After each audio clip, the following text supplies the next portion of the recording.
Introduce, I think everybody here knows Aaron Bowman. He's our speaker tonight, and he's going to be talking about his and his family's trip to Southeast Asia last year and the birding that they were able to squeeze in here and there. And I'll give it to Aaron. Okay.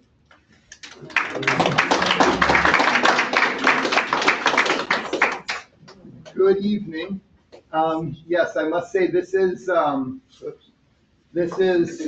from my perspective. If you want to, check this out with Laura and Hassan's input later, you're welcome to do so, or even now you can tackle me. That's fine. So yeah, well, we'll get on with it. So 8 months in Southeast Asia in search of birds, mountains, and sanity. I'm not sure of the order, depended on the time, but that was the title I chose.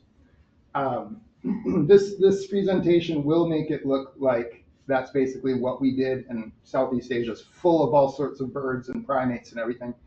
It's not necessarily the case, but that's kind of what the angle I chose for this presentation. So 6 countries plus the islands associated with them.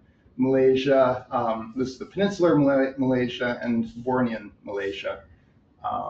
Indonesia-wise, so Sumatra, island of Sumatra, Java, and a half day on Bali.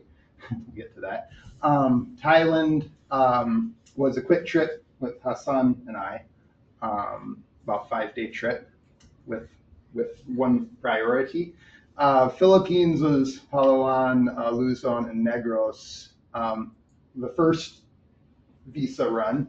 Went to Vietnam, northern Vietnam, see a friend, and then went back for another visa run to Luzon and Mindanao. And then Singapore on the way back to Malaysia to see Laura's parents again. So there's kind of the lay of the land, kind of all over. Mostly the focus was Malaysia, like a month and a half, Indonesia, a couple, well, like 3 months, basically. Philippines, 2 months, and then the rest filler. Okay, anticipation versus reality. Quiet natural areas, yes, relatively easy to find, settle into, find some nice looking spots, and just hang out. Reality, high density populations, high density of population and noise all over, ubiquitous natural areas were kind of in the tourist economies, but many of those natural areas existed as a result of those tourist economies and the high prices of entrance fees and whatnot to get there. So also, we would move relatively few times, choose to settle into an area.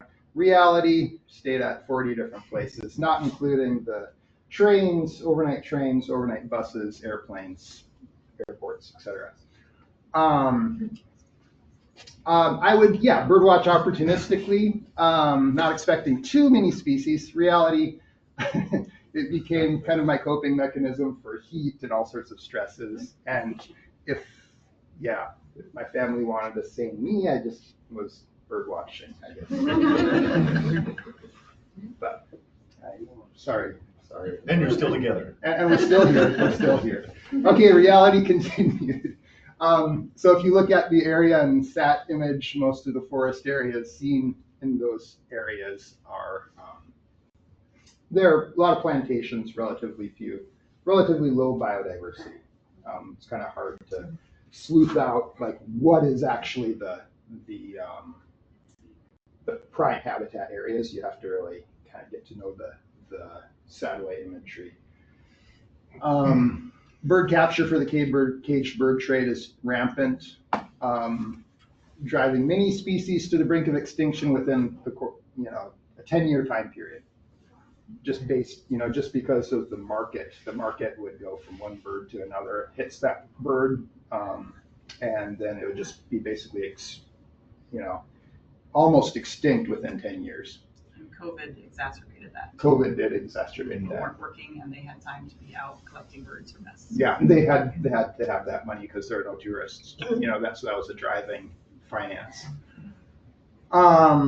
And many of the governments visited in these countries are, corruption is rampant, and the illicit wildlife trade contributes a great deal to that corruption.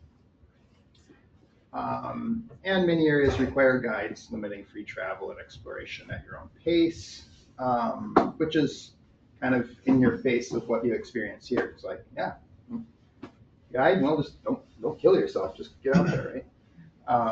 So anyway, off to our first stop, or my first stop, well, Laura's first stop too, was Kuala Lumpur. Laura got there, and I was notified that Hassan was not doing well. I was on ADAC, guiding at the time. So I cut my trip short, and 4 days later, I made it to Malaysia, to Kuala Lumpur Hospital, the government-run hospital, where I stayed with Hassan in the hospital. They only allowed one of us to be in the hospital at a time, other than visiting hours. So I took that role over for Laura to get some, to recuperate. And we got to do some bird watching. That's where Hassan became a bird watcher from the windows of the hospital. So we got to do some fun stuff. And of course, during this time, the rest of our trip was a little uncertain with his new diagnosis with type 1 diabetes. But we decided to go for it. And next stop was Laura's parents' house in Johor Bahru, which is pretty close to Singapore there, which is where that picture is taken. So this is kind of where our Peninsula Malaysia stops happen. First stop, Johor Bahru, big city area, a few remnant mangroves that we hopped around and get in a grab, the Uber of the area, and go to, a new spot here and there. The grab drivers would sometimes try to say, "Oh no, you don't want to go there. There's nothing there. There's just nothing there." No, that's good. Well, it's raining. You really should go to a mall. No, that's okay. That's okay. Rain is fine. It's okay. But so from there we headed north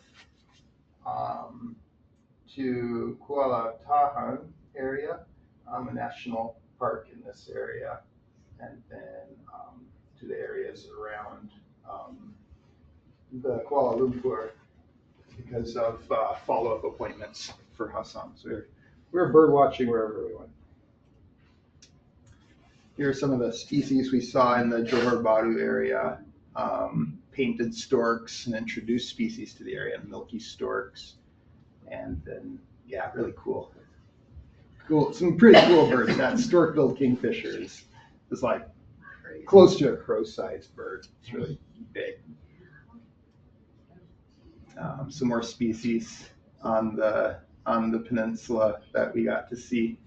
That one was a favorite, the black and red broadbill. It's kind of hard to see the maroon tone, but it was just this really cool maroon toned bird.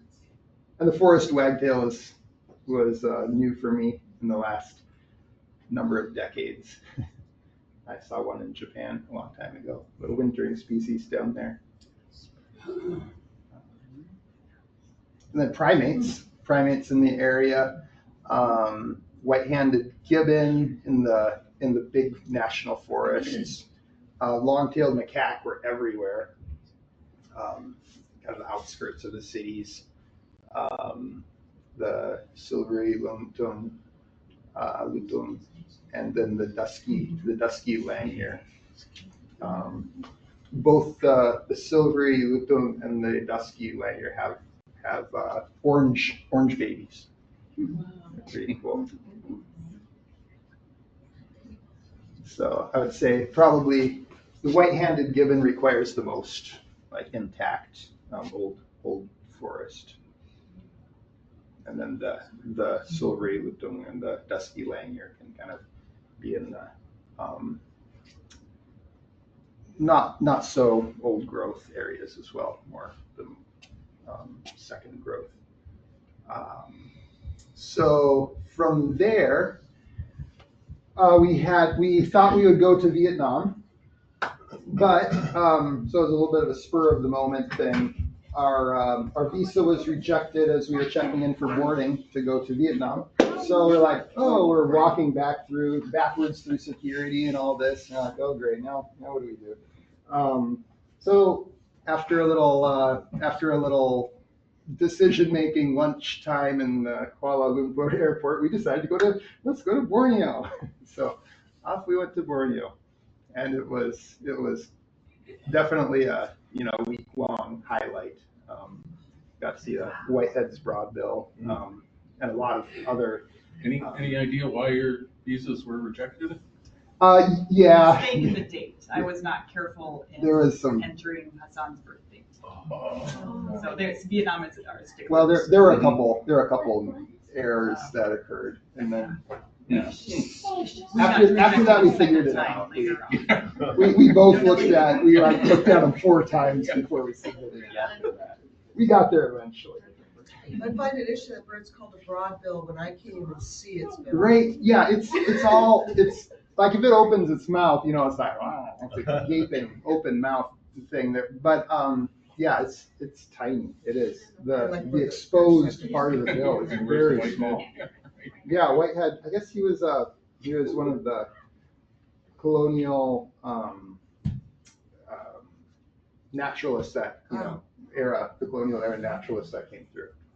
So there's a number of whiteheads this and whiteheads that for the endemic birds of the area. This is where Hassan had his first durian. This is a wild or semi-wild variety of northern Bornean durian. Now he really wishes he could have that again because this was his first, and he was hesitantly accepting of it. That soon became a full-fledged raving addiction. So this was quite a special one because that was the first. Bornean endemics, 13 Bornean endemics with very limited, highland kind of distributions in that Kinabalu Park area. That's the tallest mountain that's the tallest mountain on any island in the world. Actually, I think it's any island in the world. It's about 4,000 meters. We were hoping to get up there, but they required a long process and guides, and it would be like a 6-month waiting period. But anyway, so a lot of these are endemics that just occur right there, essentially. So that was really cool. These are all stolen from eBird. But yeah, really interesting birds. Very fun species that we got to see on walks I think through those were there. the names of the photographers, not the names of the birds. Right, yes. Okay, This thank is you. yeah, these are the photographers. This is the, I was going to put the names there, and my life list grew by 600, my eBird life list grew by 600 species, so I'm a little rusty on this. I won't get it. That's the Bornean tree pie, Bornean forktail, eyebrow jungle flycatcher, chestnut crested euhina, I think, and a flower pecker, black fronted flower pecker, I think. Pretty good. Of course, you didn't just like tell us anything and we believe you. And a yellow-bellied bar on the left. No. I was happy when I thought his name was Tim. Tim. It's a temper. I was going to add this there, but yeah, I didn't quite get there. Okay, then off to Sumatra, where we had arranged a volunteer gig, mostly for me. Laura was going to be working with Hassan and homeschooling, but both of them also ended up getting in there and volunteering. I helped with English education with an English program and a youth ranger program. It's kind of geared to provide English and conservation education for the youth in the community. I also helped in their garden project, and that's where I experienced land leeches. There's loads of land leeches. I would have one day I looked down at my legs, and there were about 40 just, crawling up. It was like, woo. And they itch me, after their bites will itch me for about a month. They lower from trees on strings like slugs. Yeah, like slugs will come down, so you could just walk right into them, and they could crawl up by your ear and just gorge themselves. Where are they? Well, they start very innocent and kind of thin, like this. Some are just hair thin, and then once they suck on your blood, they just go. They get to about that Okay, thick. moving on And to about that, birds yeah. now. Anyway, so that's that. Our typical transportation in the area were 125cc motorcycles and those sidecars like that, bitchak. What were they called? Bitchak. Yeah. Or tuk-tuk would be kind of the Thai version of the name. There's me at one of the classrooms that I would visit. Here we are crossing the Bukit Lawang River. These are a couple guides that we had when we went into the park, into the national park. And there's Hassan volunteering on a Rafflesia art piece on the wall of the institution we were helping out at. Some friends that we've kept in touch with, they early on offered to, brought us out to their field and got some coconuts for us to drink from. Laura just was talking to the gentleman here. They're a lot of fun to be around and to learn from too. So much to learn. We're making sambal from these ingredients with the traditional grinding stone, and Hassan and Laura got to go for classes on how to make coconut oil, and He's grinding coconut and making milk out of it. yeah, grinding coconut, doing the milk, coconut milk making, and gives you an appreciation for those little cans.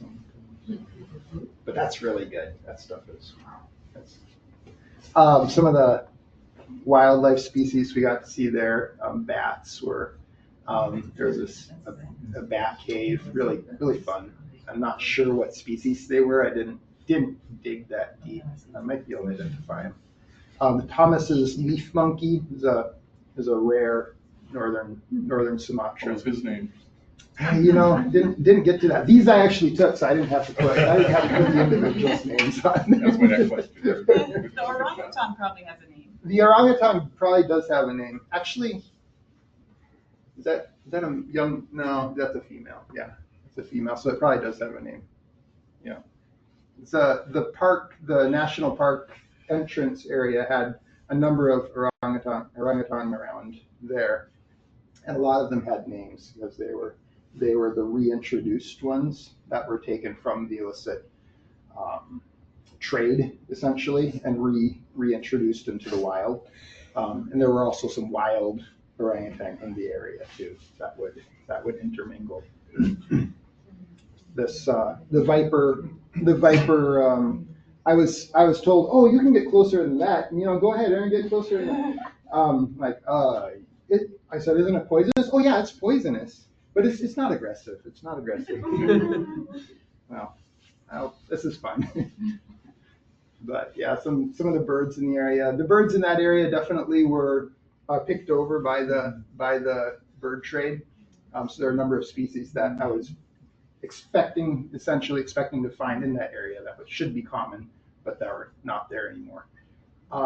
But some of the ones that were really cool. The red-bearded bee-eater, whiskered tree swift, just ones I've seen.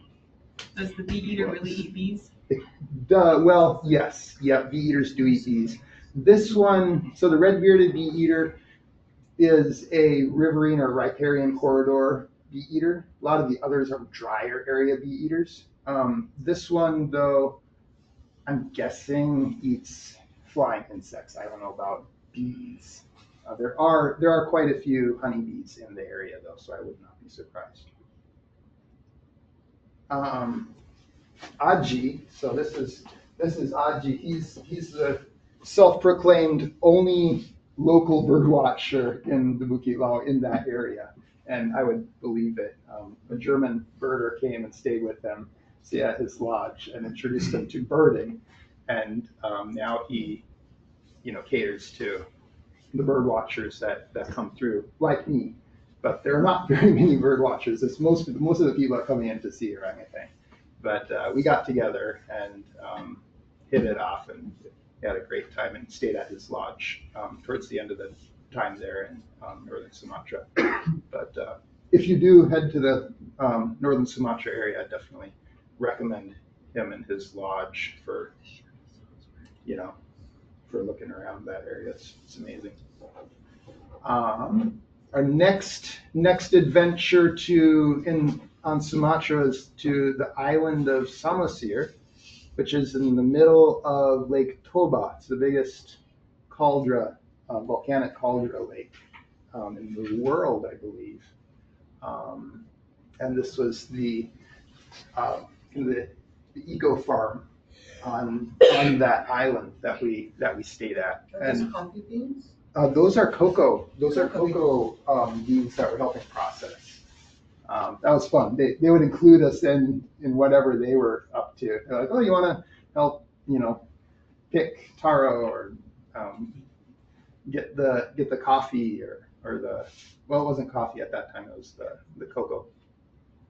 And Laura watched them slaughter a pig, and it's just kind of very inclusive. Sometimes whether you wanted to or not, but it feels great. And there's Hassan with some of the kids in the area, and then also his first English speaking up till that point, his first English speaking playmate, also from Malaysia. They're also visiting at that point, so they got to play chess and do things like that. It's pretty fun time. Here's some of the Batak architecture. It's cool. Very on Samosir Island, very ornate. And Hassan, by this point, is a durian addict. You can see there's the durian in the background,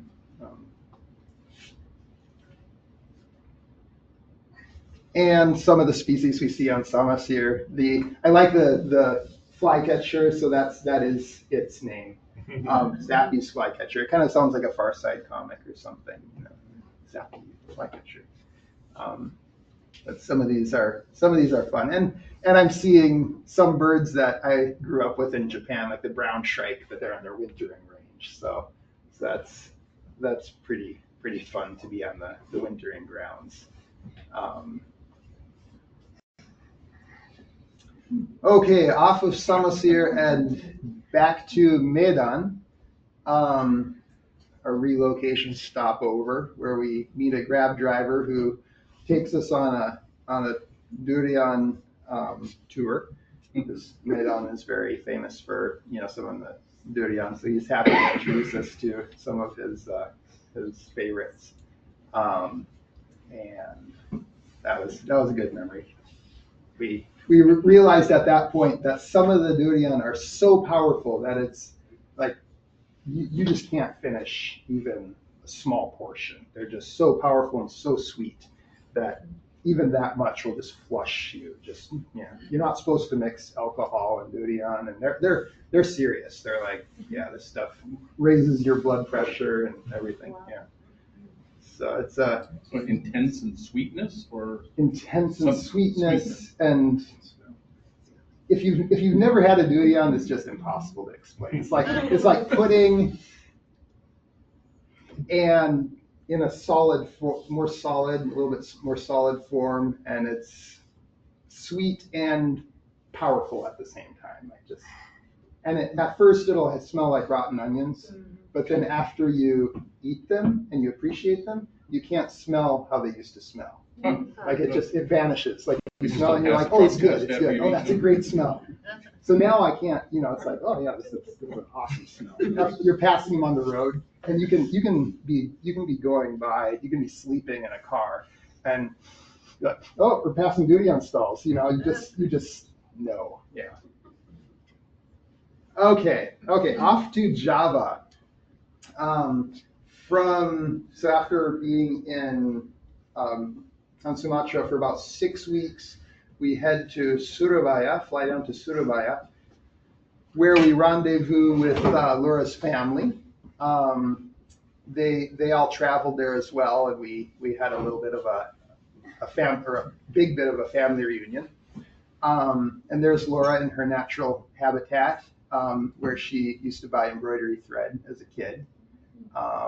So swapping, telling those tales to the storekeeper there.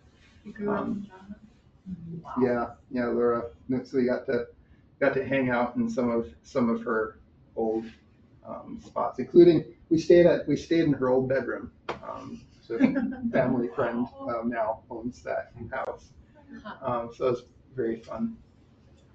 And we all in this very residence we all got quite the gastric cleansing. Yeah, that was adventurous. Only the people that grew up in Java were essentially immune to it, at least for that night, and they were able to take care of all the rest of us and pass the bucket from, it's like, oh, so and so needs it. Okay, they go running off to. We were the thankful the next house was season equipped victims. with lots of buckets. Lots of buckets were That was available. good. Yeah. And if you do go to Java, just go ahead and get the typhoid vaccine. I'll just say that. We did. So anyway, there's our Grab driver turned boat driver. Grab, Uber driver. So like, I want to go to this wetland. He's like, oh, let's go to he does fishing. So he's like, I'll take you out on a boat. So that was quite fun. All this stuff is possible because Laura can speak Indonesian, and but I was able to get around a little bit, and using Google Translate and my limited Indonesian. So this gave me an opportunity heading to Java. I was like, okay, I need to get together with some guides. So I met up with Imam. Imam is the guy in the middle there. He's one of Indonesia's one of Java's high-end ornithologists, top ornithologists and guides. He set me up with some durian as well. Hassan was experiencing some gut cleansing at that point, so he couldn't make it out with us. And he set me up with kind of the community of bird guides. He's like, okay, if you go here, meet up with so-and-so, and they'll take you around. Here, get together with them. So it's a very small network, small world there. Once you know him, you kind of figure out the whole island. And that was great. Great way to learn about the birds and other aspects of the area too. Some really cool birds like the rose-breasted parakeet, Javan kingfisher. On Java, there's just so many endemic species. I think 30 species of endemics on Java that I ended up seeing. Javan whistling thrush, Javan scimitar babbler, and the Javan kingfisher. Those three are endemics. Really cool fruit doves. Some are pink on the front and white faces with little black caps. Yeah, it's just. Aaron, what does endemic mean? Endemic. So endemic is only found in that location. So endemic to Java it's not found anywhere else in the world. Is it also from there? It's also from there. That's the only place where it is in the world. Yeah. So some of those endemics would be, some of them are so rare now that they're only found on like a couple of volcano tops. So you're like, if you're seeing a bird, you can see like half of its range, half of its worldwide range, because the next place is 200 miles that way, and that's just as small. So it's just teeny tiny little niches. So another highlight was going to Kopi Sulingan. So this is a little coffee shop that this gentleman here owns, Kalik. Kalik owns this little coffee shop, and he's a conservationist now, and he will go to the trapped bird, the caged bird markets, and find the rare species, the species that were illegally trapped, and then he'll pay for them. He'll get them out of there, and then he has some friends, some ornithologist friends. They'll come up, they'll ban them, and then he'll find areas to release them and get them generally safely. So in his area, he's succeeded in getting it to be a bird-friendly village. So if you try to do hunting or capturing birds, you're gonna end up with a pretty big fine in his area. So if you go to that village, you hear birds all over the place. It's amazing. You go to a neighboring community, similar makeup of forest type, and there's very little. So it's quite remarkable what he's been able to accomplish, along with Imam, his friend. And he used to be a bird trapper himself. So it's pretty fascinating guy and a fascinating story. And so these are some of the birds seen around his Javan sunbird down there, extremely localized, just because of that, because of the bird trade. There's so few. If you just wandered onto Java, you're not going to see that. You just have to know exactly where to go to find them. And there we are, heading to East Java with our hodgepodge of respirators that we borrowed to go up to the crater. It's a natural sulfur mine where miners will go down and pick out sulfur, chunks of sulfur, and they'll put them on their shoulders and walk up to the caldera rim, and then wheelbarrow it, not in wheelbarrows, but in these carts, wheel it down. Many people are changing over to the tourist industry, as much for financially as for their own health. So it was nice to support that and hear the stories of the miners turned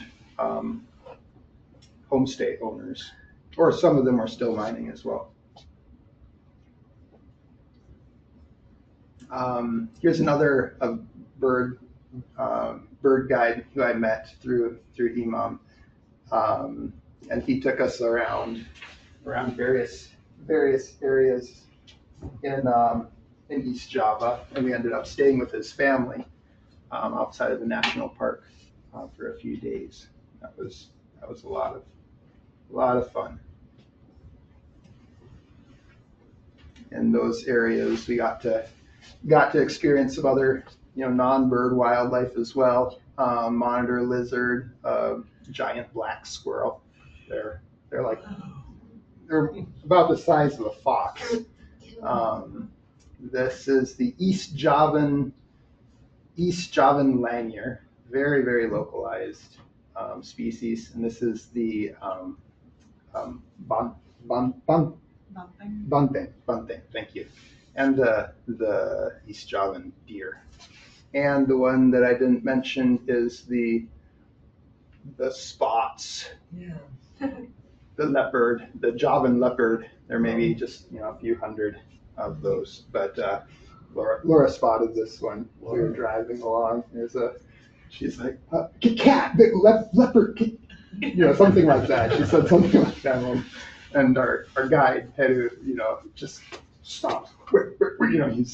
He's all excited. He's probably more excited than we are. We don't know what to. It's like, oh, cool, leopard. He's like, no, you don't understand. You don't understand. This is like your whole trip to Java is now worth it. It's like you can go home now. Okay. But he was very impressed. He said, you can spend a week at a blind at a watering hole and not see one of these. Huh. which he does. So some of the birds in the area, the green peafowl, orange-breasted green pigeon, and then this bird up here looks probably a lot like a cock-a-doodle-doo. It's the green jungle fowl. There's also red jungle fowl, which looks a lot like a rooster itself. That's where they came from. And then this is the Sulingan, or the Javan blue flycatcher. That's the female. And that's a critically endangered bird, so there's just like 2 or 3 places left on Java where they still exist. And that's maybe a handful in each places. So we're talking very limited numbers. Okay, quick day trip to Bali. Stressed Laura out, but it went remarkably well. Thank you, Laura. She's like, but what if we don't see it? So the Bali Mina is the it.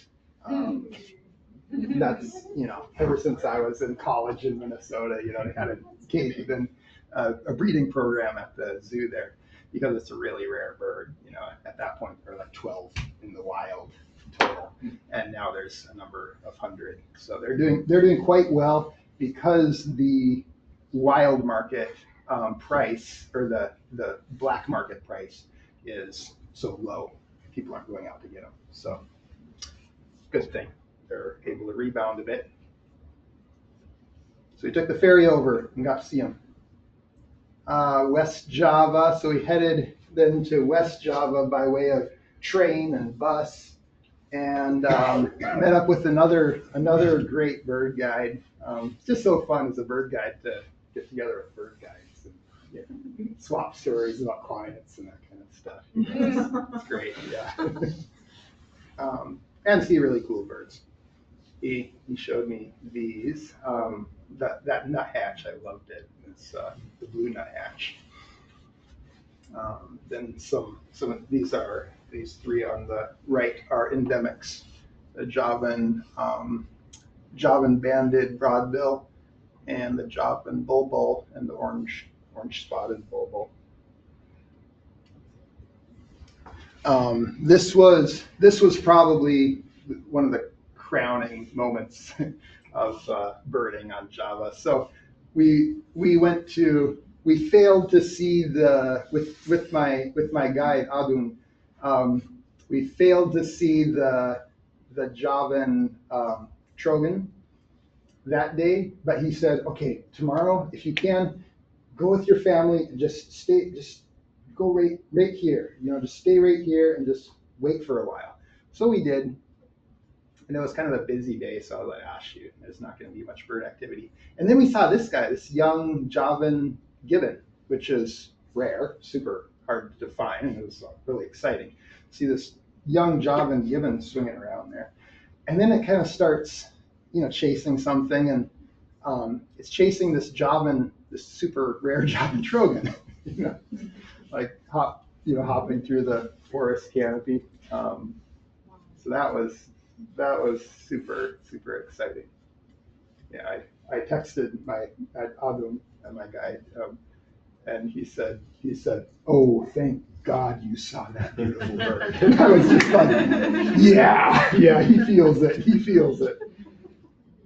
But okay, so from Java, I leave little doubt that we saw it.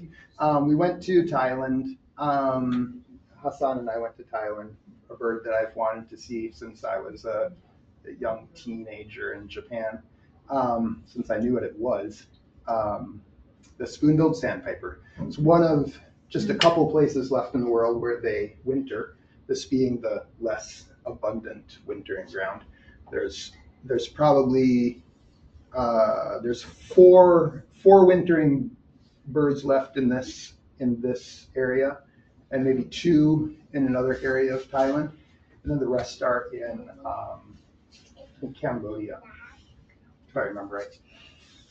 So I hired a guide, Mr. Dang, and his daughter, whose name I cannot remember, and they took us out and were able to locate the spoon-billed sandpiper for us. What kind of dikes are those? What are those dikes for? So these are for they're salt pans for That's salt farms. Yeah, so they're evaporational, Mhm. yeah, salt pans. And in that area, I saw 31 species of shorebird. So they feed on little brine shrimp. 31 species in one day. That's probably more than I've seen ever in Asia growing up in Japan. In that one day, it was amazing. Nordman's greenshank, if you've heard of that, were around there. That was another critically endangered species. Just like mind blowing for me. I love shorebirds, so yes. I didn't take very many photos of them. That's the thing, I was just so like, kind of blown away.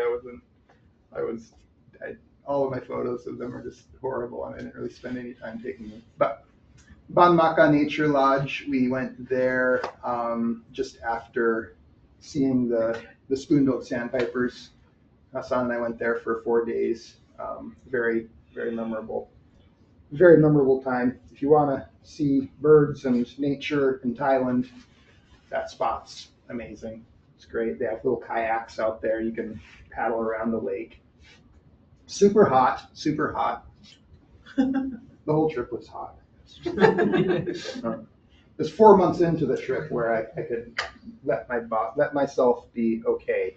Like the first 4 months was just, if I wasn't bird watching, I was just like, I had to have a distraction, and birds were a great distraction for me. Whoa. The great hornbill on the right here, and the Asian pied hornbill on the left. The great hornbill is true to its name. It's essentially bald eagle size as it flies over. You can hear the wings for about maybe a kilometer or two. You can hear the flight, the primaries rattling against each other. Amazing. What is this? Oh, wow. Hornbills, most of them have some knob. Oftentimes the males will have a little more pronounced one. I don't know exactly. That's a good question. I don't really know its function or what it's there for. That's a good question. I know the great hornbill will locate its prey by listening.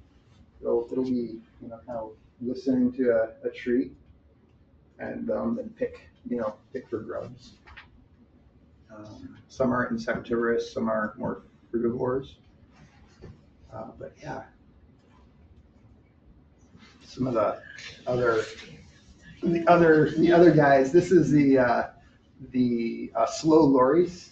They actually move fairly quickly considering their name. They're not like a sloth. So they're but and then the mouse deer. This you see at night. So you go out there with your flashlights and shine it in all the trees, and got to see those around the nature lodge. And then the mouse deer. And an unknown snake. I heard there was a snake watch. There was Milo. You would love this guy. He was just like oh, this is a blah blah. This is and it was. I can't remember what type that was. But okay. After that little short trip, we rendezvoused back with Laura on the Busuanga Island. And there we spent some time at a farm, at a natural farm, helping out, picking cashews. Like Laura is there doing some other small projects, and I did some bird documentation for them.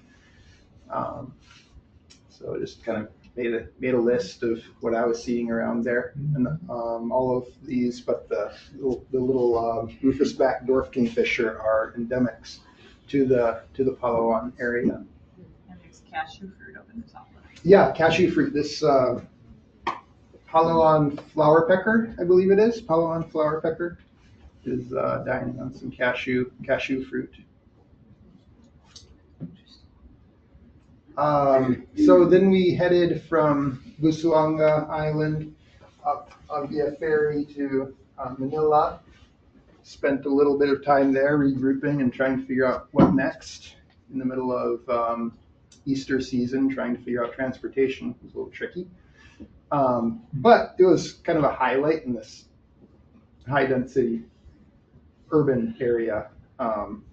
Yeah, it's really, really cool. The Grab drivers didn't want to take us there because they said, no, it's a bad area. So we didn't know what we were getting ourselves into, but we went anyway. And it was a lot of fun. Best food, cheapest food in the area. It was great. These are four kids that took us under their wing and showed me where I got across to them. They didn't really speak much English, but I got across to them that I wanted to see birds that liked mud. So they were like, oh yeah. They're like, oh, come on. So they took us, I couldn't have gotten there, they're like, oh, don't go over there. The police will get you over there. Because there's all this construction going on and reclamation work going on. But we ended up having a great time with them. Set up my spotting scope and they're looking at the shorebirds, just enthralled as could be. Did some nature journaling with them. It was really fun. Headed from there to Negros Island, Dumaguete. Highlights were climbing to Mount Talinis, maybe 1,900 meters, and the second highest mountain on the island. Hassan is now well into his pursuit of mountain climbing, and visiting the Twin Lakes Park area. Thanks to Hassan, I saw many highland endemics, birds that I would not have come across. He got me thanks to his excitement in mountain climbing. These are a couple species I got to see. Very limited range, like on Java, for similar reasons in a way. Amazing. And this little guy, magnificent sunbird, also endemic to that island, or the island group, I guess. From there, so that was our first visa stint in the Philippines. So we headed north to Vietnam, to northern Vietnam. And from Hanoi, we get to Hanoi Airport, we get right on a sleeper bus, which is during the day, so it's not like you're sleeping, you're just lying there, up to Sapa.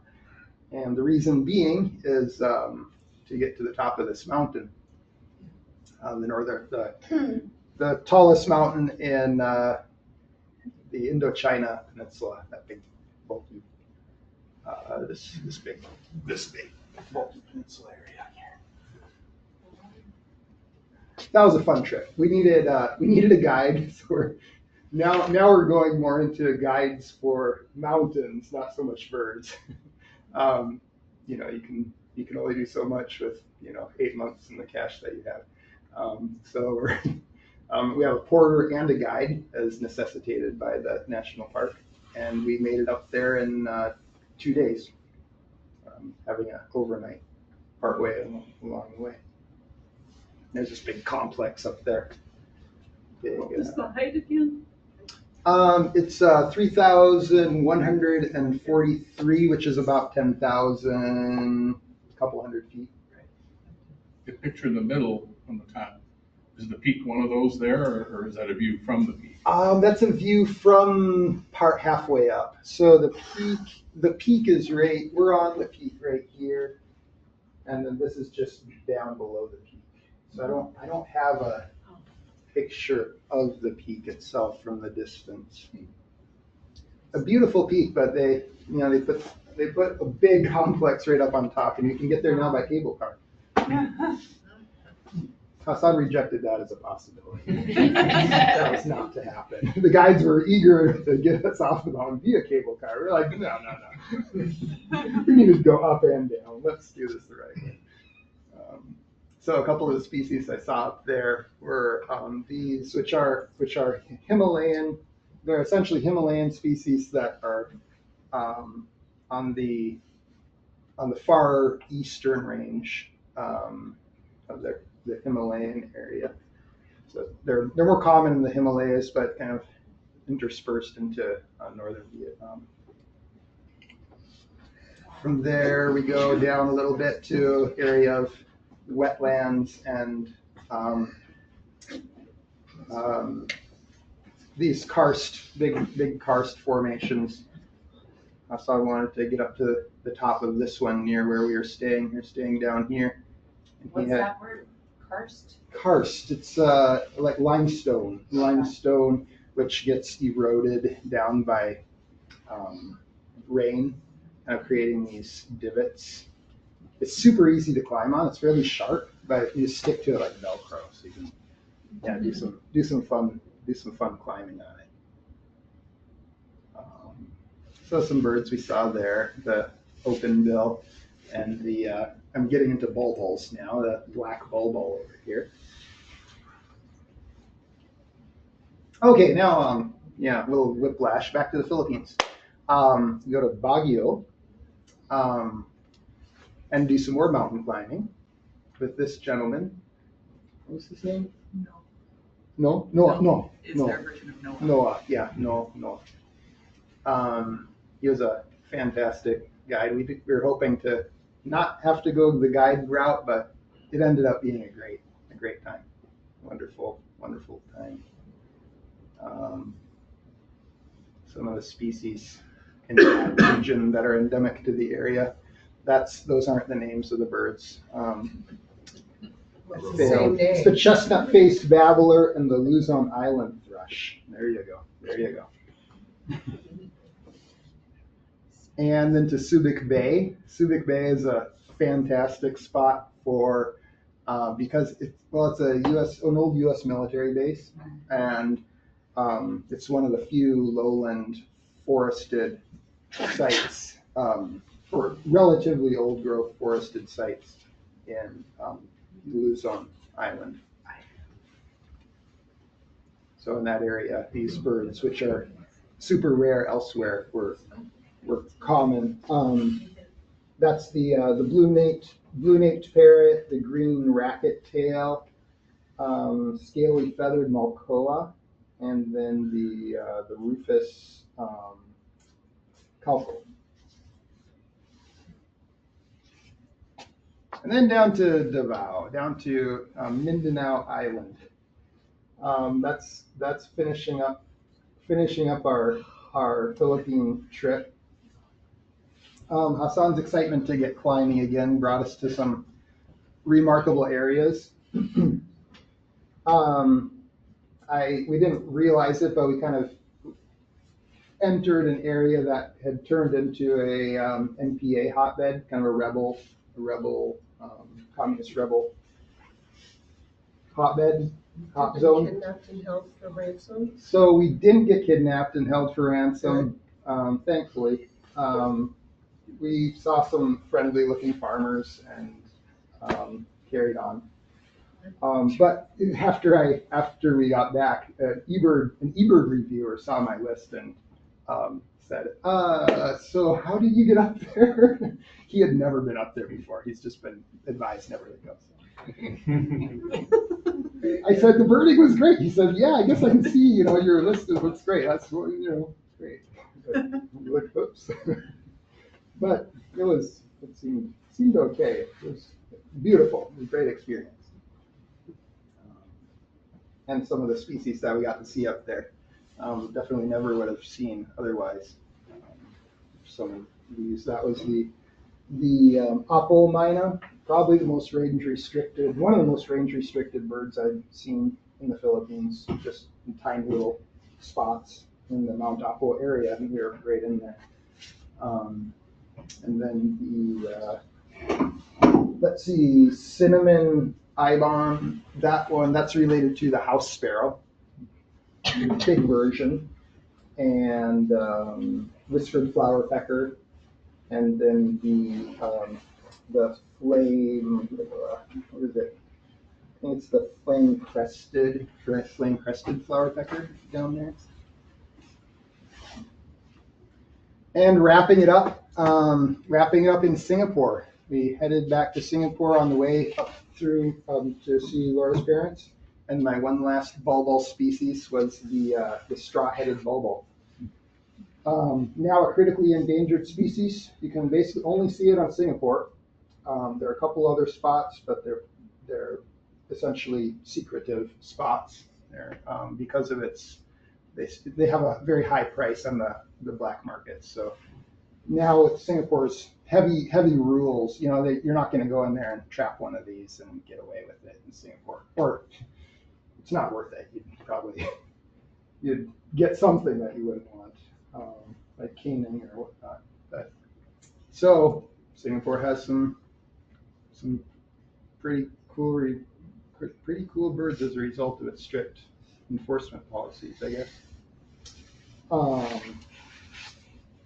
And Laura and Hassan, I left, and then they ended up going back into Singapore from Laura's parents' place and got to actually see a estuarian crocodile and a paradise tree snake, which I guess glides. Apparently, we didn't see it glide, But they sort of jump and fan out or something. Yeah. So anyway, I should probably wrap that up, and that's it. Congratulations! Nice wrap up. Congratulations, you made it through.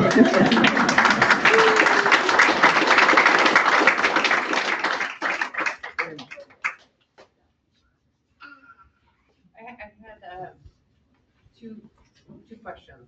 Yeah. Laura, I was slightly too nosy, but what about your parents in Singapore and the job? They're missionaries. Okay. And can you speak Indonesian for us? Ya, masih bisa bicara sedikit. Sekarang saya belajar bahasa Indonesia dengan teman saya. Saya bisa belajar. What'd she say, Hassan? She said, yes, I can Yes, still I remember, can. and I'm actually taking lessons from a friend right now on Zoom. So wow. I'm getting better because I forgot so much. It was really embarrassing and sad. Do you speak Tagalog? No.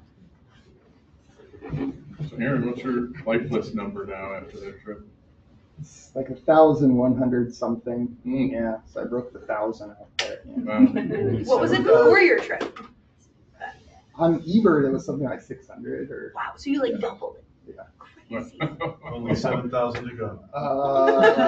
And back and then go ahead. I'm interested in the how. How did you guys decide like where to go next? Was it based on the neighborhood and also like I guess like That's a great question. there's a little bit more just timing.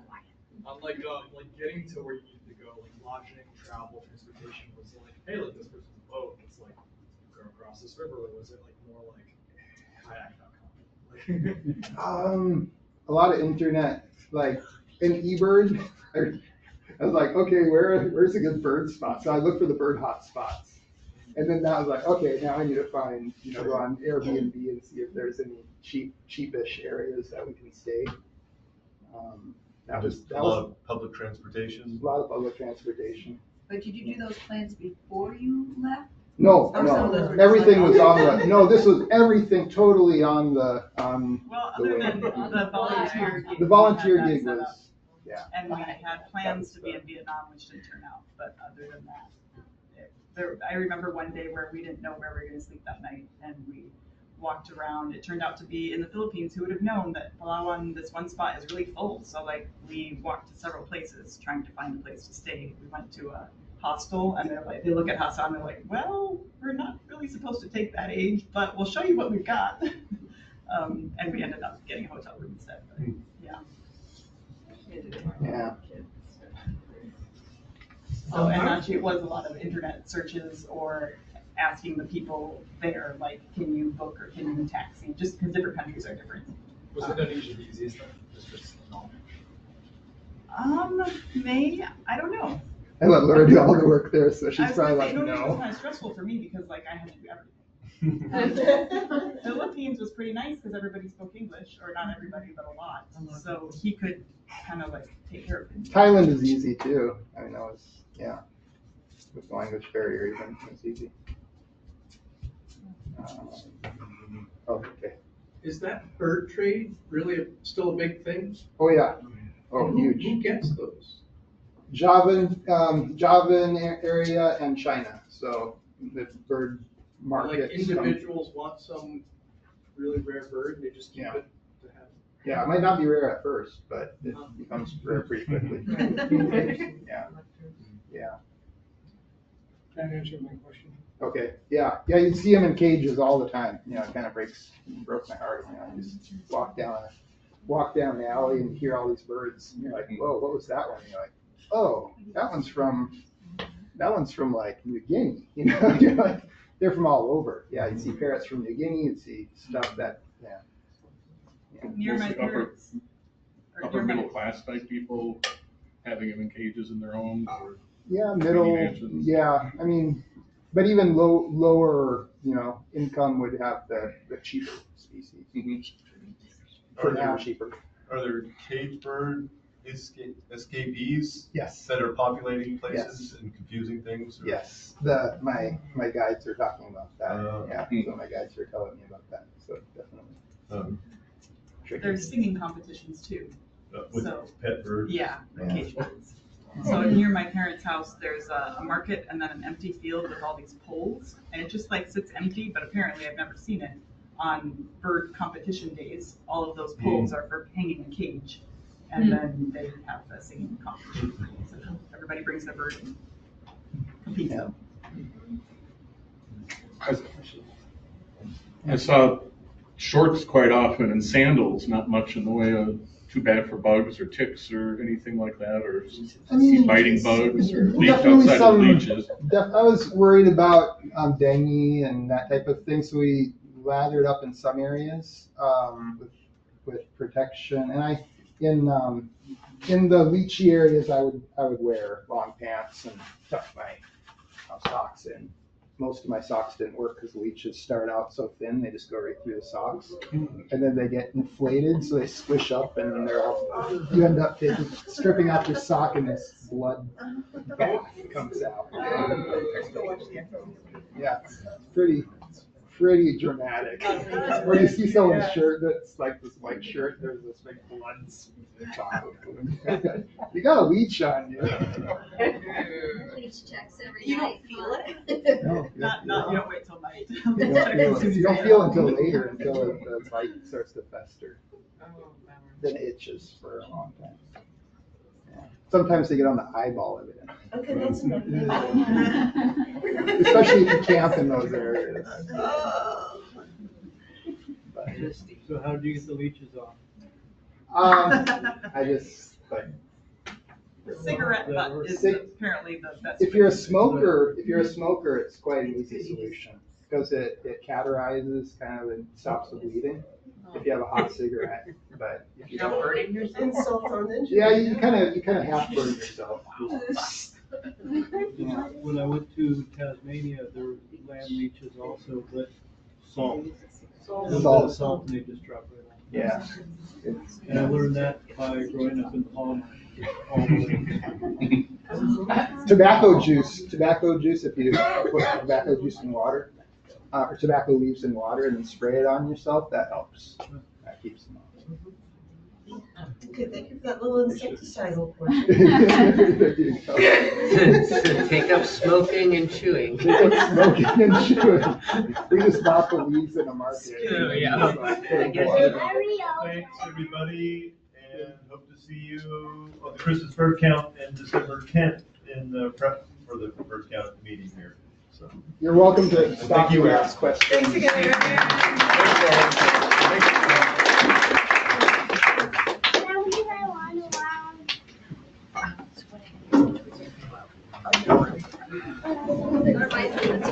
Thanks, Aaron. That was great. You're welcome. and Legion, Oh, remember they're all over. well, you guys are